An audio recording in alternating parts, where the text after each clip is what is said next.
2 বছরের মধ্যে ঠাকুরগাঁও বিমানবন্দর চালু করা হবে বলে জানিয়েছেন স্থানীয় সরকার মন্ত্রী ও বিএনপি মহাসচিব মির্জা ফখরুল ইসলাম আলমগীর। আগামী মাসের মধ্যে বিমানবন্দর চালুর প্রাথমিক কাজ শুরুর ঘোষণা দিয়েছেন বিমানমন্ত্রী। ঠাকুরগাঁওয়ে গিয়ে এসব তথ্য জানান তারা। অতীতে যেমন বিএনপি সকল সময় আপনাদের পাশে ছিল, এলাকার উন্নয়নের জন্য কাজ করেছে।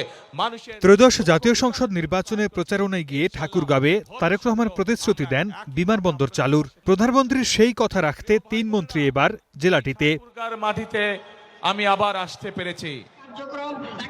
সম্ভাব্য করণীয় নির্ধারণের জন্য সকালে বিমানমন্ত্রী, প্রতিমন্ত্রী ও স্থানীয় সরকার মন্ত্রী এলাকাটি পরিদর্শন করেন। পরে জেলা বিএনপি আয়োজিত সংবর্ধনা অনুষ্ঠানে অংশ নেন তারা। এ সময় স্থানীয় সরকার মন্ত্রী ও বিএনপি মহাসচিব মির্জা ফখরুল ইসলাম আলমগীর বলেন, আগামী 2 বছরের মধ্যে চালু করা হবে ঠাকুরগাঁও বিমানবন্দর। প্রধানমন্ত্রী কথা দিয়েছে, আপনাকে এটা করতে হবে, আমাকে বলছে আপনারটা হবে। আজকে বগুড়া আমি থাকি না, এই দুটা ইতিমধ্যে পরিকল্পনা বিভাগের যে খাতা তৈরি হয়, কোনটা কোনটা কাজ হবে, তাহলে সবুজ কথা বলে একটা কথা। এর আগে বেসামরিক বিমান পরিবহন ও পর্যটন মন্ত্রী বলেন, আগামী মাসের মধ্যে শুরু হবে বিমানবন্দর চালুর প্রাথমিক কাজ।